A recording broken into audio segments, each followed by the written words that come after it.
मिलकर आओ, सारे आओ नया इतिहास रचाएं। हाथी का बटन दबाएं, बसपा का साथ निभाएं, नीला परचम लहराएं, हाथी का बटन दबाएं। यूपी में 3 चरणों में मतदान हो चुके हैं और जिस तरीके से मतदान हुए उस हिसाब से ये अंदाजा लगाया जा रहा है कि इस बार यूपी में जनता बदलाव चाह रही है। अगर बदलाव की बात करें तो यूपी के मिर्जापुर विधानसभा सीट में भी इस बार चुनावी माहौल काफी गर्म है। इस बार सिटिंग विधायक को कड़ी टक्कर दे रहे बसपा से आए प्रत्याशी, जिन्होंने समाज सेवा के क्षेत्र में भी अपना लंबा चौड़ा लोगों से एक अपना रिश्ता जोड़ रखा है, लोगों ने अपना हमदर्द मानते हैं। लेकिन विधानसभा चुनाव में के मैदान में जब वो उतरे हैं और सिटिंग विधायक को टक्कर दे रहे हैं तो क्या चुनौतियां हैं उनके सामने, क्या रणनीतियां हैं उनकी, यही जानने के लिए आज हम उनके साथ एक सफर तय कर रहे हैं और उनसे बात करेंगे किस तरीके से उन्होंने ये चुनाव की जो पूरी रणनीति तैयार की और वो क्या ये चुनाव जनता के लिए लड़ना चाह रहे हैं। जी परवेज खान जी, बताइए किस तरीके से आपने ये चुनाव जनता के लिए लड़ने का फैसला किया? देखिए, आज़ादी के बाद से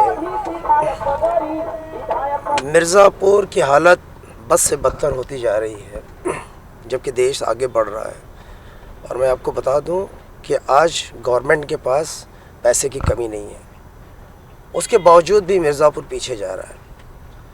आपने देखा होगा कि मिर्ज़ापुर की जो सड़कें हैं, जो लाइट की व्यवस्था है, जो स्वास्थ्य का इंतज़ाम है, एजुकेशन है, यहाँ पे जो पानी पीने का इंतज़ाम है, ये पूरी तरीके से फेल है। मैं तो जहाँ भी जाता हूँ, जहाँ भी देखता हूँ, कहीं कोई इंतज़ाम नहीं है। मैं कारपेट एक्सपोर्टर हूँ, मैं कई संस्थाओं से जुटा रहा और लोगों की समाज सेवा की है। तो समाज सेवक होने के नाते हमेशा से एक पीड़ा रही अंदर से कि मिर्ज़ापुर डेवलप नहीं कर रहा है, मिर्ज़ापुर दिन पे दिन पीछे जा रहा है। मैं मिर्ज़ापुर को आगे ले जाने के लिए, मिर्ज़ापुर की तरक्की के लिए, मिर्ज़ापुर के लोगों के मान सम्मान के लिए मैं ये चुनाव लड़ रहा हूँ।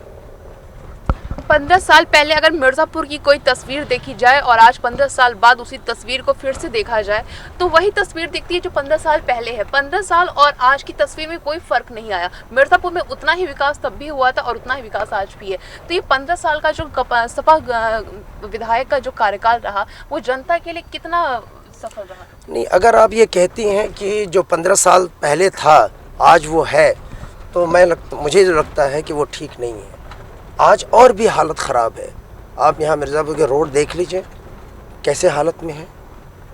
यहाँ पे आप देख लीजिए बिजली की व्यवस्था दिन पे दिन ख़राब होती जा रही है। जर्जर तारों का मकड़जाल, मतलब अगर आप देखें तो जो मैंने अपनी आपको बातें बताई, 6 बातें बताई, वो उसमें कहीं भी कंप्लीट नहीं करता। तो कोई सुधार तो हुआ ही नहीं, बल्कि वो पीछे जा रहा है। मैं तो ये मानता हूँ कि 15 साल में कुछ काम हुआ ही नहीं है। हाँ, इतना है कि जनप्रतिनिधियों ने अपने काम के लिए अपना पूरा वक्त दिया है, अपने रसूख बनाने के लिए पूरा वक्त दिया है और मिर्ज़ापुर के अंदर एक ऐसा माहौल बनाने का काम किया है कि मुझे लगता है जैसे कि लोगों से बातचीत करने के बाद जिस तरीके से लोग अगल बगल देखते हैं, जैसे लोकतंत्र के ऊपर कुठाराघात हो रहा है, लोगों का फ्रीडम ख़त्म हो रहा है। ये बहुत बड़ा लॉस है जिसे हम समझते हैं कि जनता अब समझने लगी है और जनता ज़रूर आने वाले चुनाव में इसका करारा जवाब देगी। 8 मार्च को इसका जवाब देगी बैलेट के माध्यम से। यूपी की सियासत की जब भी बात होती है तो मुसलमान किस पार्टी की ओर जा रहे हैं, किस ओर अपना रुख कर रहे हैं, ये आकलन सबसे पहले किया जाता है।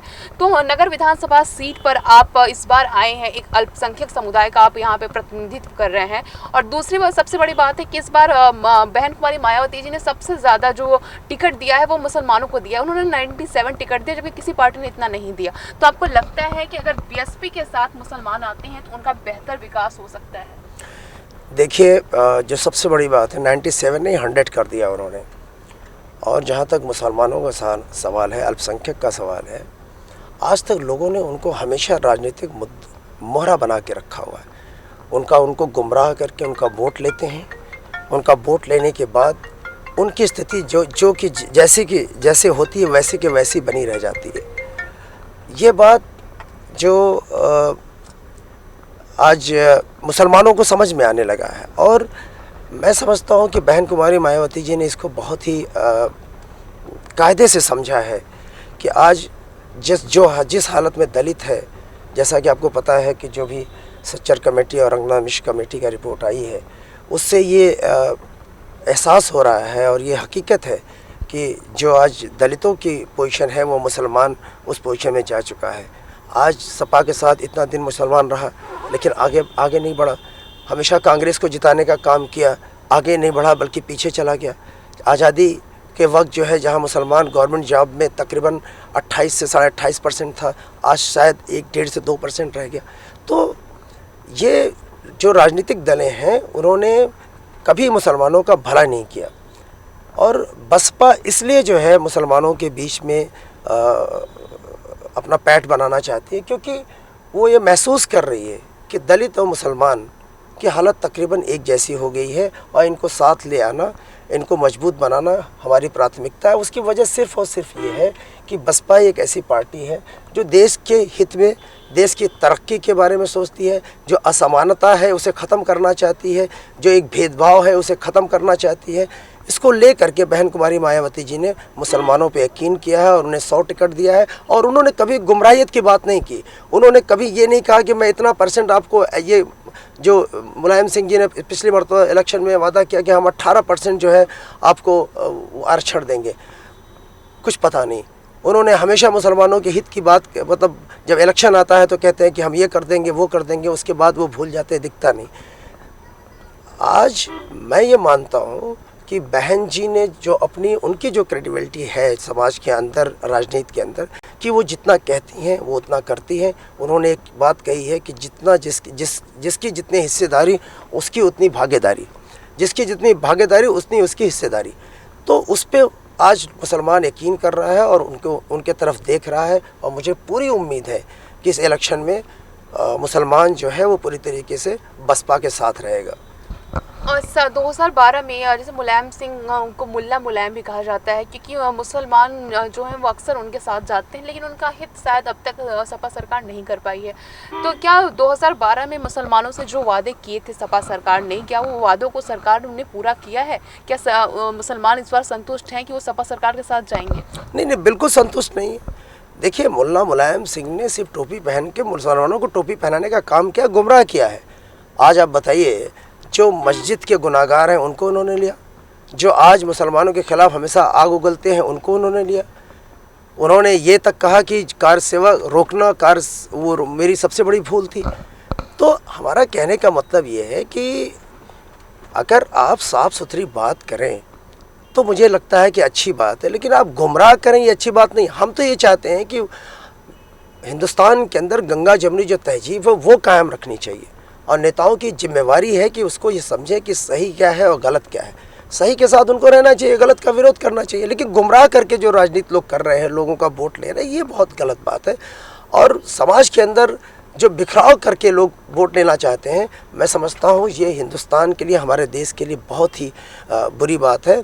और जिस तरीके से अवसरवादिता की लोग राजनीति कर रहे हैं, उसे राजनेताओं को परहेज करना चाहिए, क्योंकि मेरा अपना मानना है कि देश सबसे ऊपर है, बाद में सारी कुछ पार्टियां हैं और सब कुछ है। ये दिमाग में रखना चाहिए। और मुलायम सिंह जी ने तो हमेशा लोगों को गुमराह करके, लोगों को ख़ासतौर से मुसलमानों को गुमराह करके अपना वोट लिया, अपना काम निकाला, उसके बाद उनको भूल गए। आपने देखा है कि आज अगर सबसे ज़्यादा दंगे हुए हैं तो सबसे ज़्यादा दंगे तो आपके सपा सरकार में है।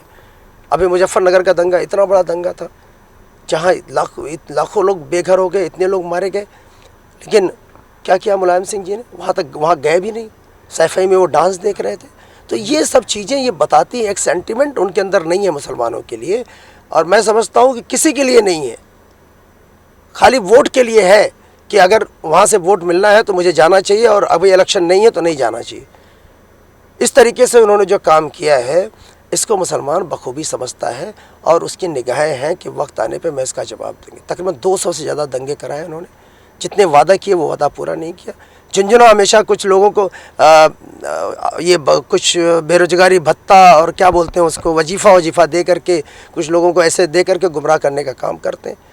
तो अब इस चीज़ को लोग समझने लगे हैं। जहाँ तक बहन कुमारी मायावती जी का है, उन्होंने वादा किया है कि मुसलमानों के साथ अन्याय नहीं होने दिया जाएगा। आप देखें कि कितने बेचारे बेगुनाह जेल के अंदर हैं, जिनके ऊपर आज तक मुकदमा मतलब वो फाइनल नहीं हो पाया। गवर्नमेंट का कोई योगदान नहीं है। गवर्नमेंट इस तरीके से नहीं सोच रही कि भाई, उन्होंने ये भी कहा था कि जो गलत तरीके से लोग फंसे हुए हैं उनको हम छुड़ाने का काम करें। जैसे ही इलेक्शन ख़त्म होता है सब भूल जाते हैं, लेकिन जनता नहीं भूलती। आज 8 मार्च को यहाँ भी जनता उनको ये सबक सिखाएगी और बताएगी कि हम लोग पहले जज्बात से काम लेते थे, अब दिमाग से काम लेंगे।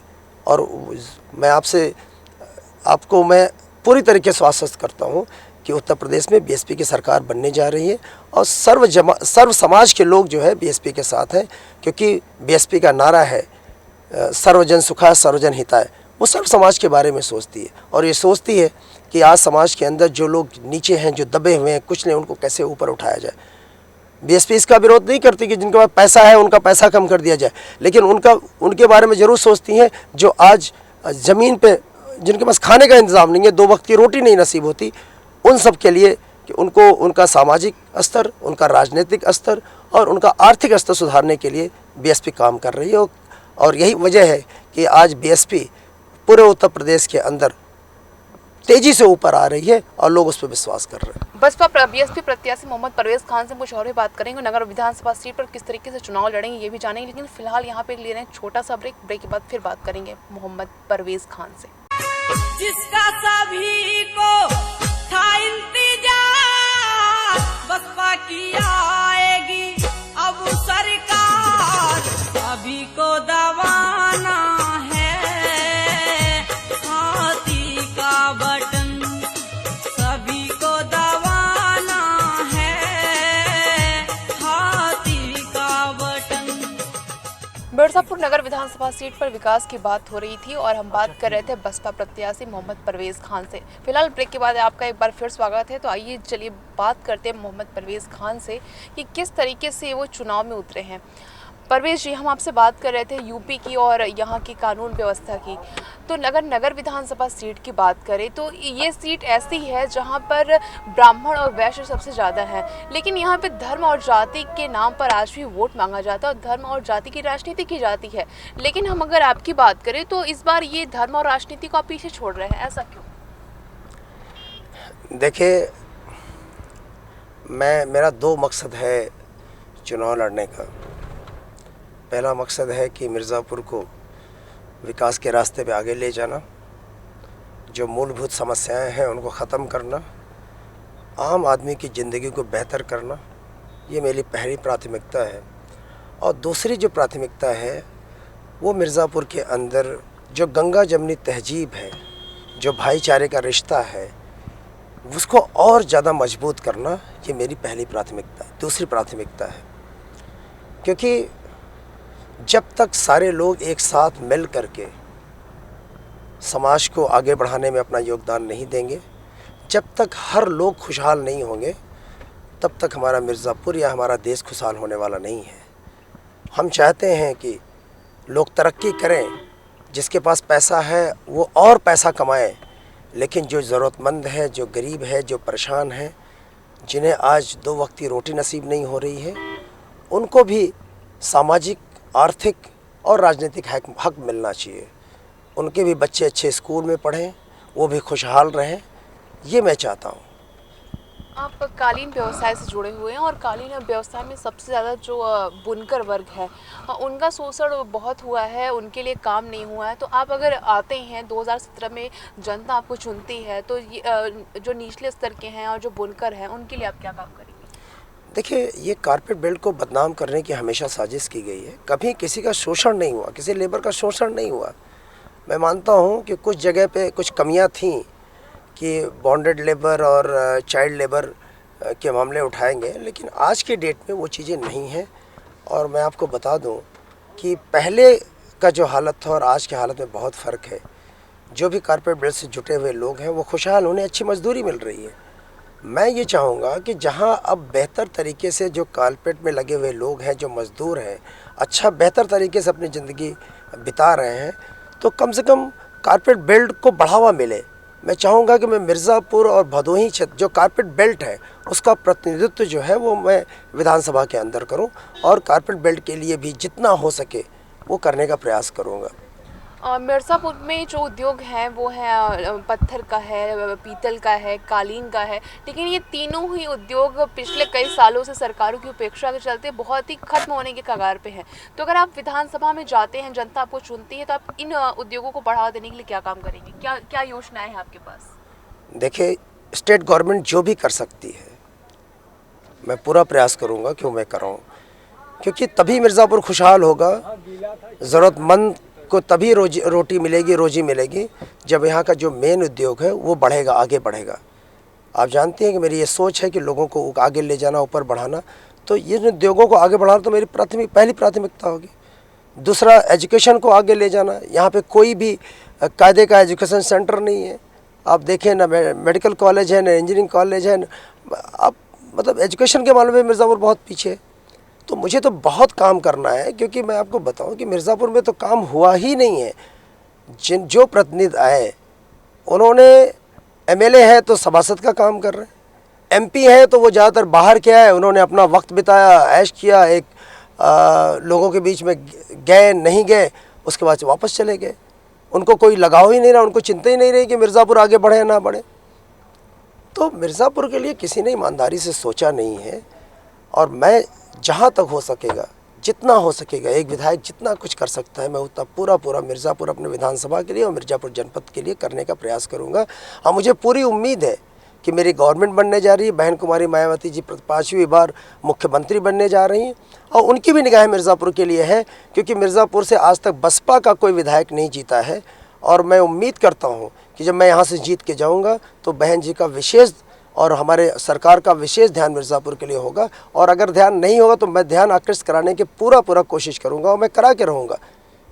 नगर विधानसभा सीट अक्सर सपा के खाते में जाती रही है, भाजपा के खाते में जाती रही है, लेकिन इस सीट पर बसपा कभी नहीं आई। तो ये कितनी चुनौतियां मानते हैं जब आपको इस सीट पर टिकट मिला हुआ है और यहाँ पे सिटिंग विधायक जो है वो 3 बार से हैं, तो कितनी चुनौतियां आपको मिल रही हैं या कितनी चुनौतियों को मानते हैं आप? देखिए, आज के डेट में जो मैं समझ रहा हूँ, कोई चुनौती में है ही नहीं। उसकी वजह सिर्फ ये है कि मैं एक अच्छा कैंडिडेट के रूप में लोग मुझे मान रहे हैं, क्योंकि मैंने हमेशा अपनी ज़िंदगी में जो हमारे देश की गंगा जमनी तहजीब है उसको हमेशा कायम रखने की कोशिश की है। दूसरी चीज़ ये है कि मैंने समाज सेवा किया है, इलेक्शन लड़ने से पहले समाज सेवा किया, ये भी जनता देख रही है, जनता के बीच में हमेशा रहे हम।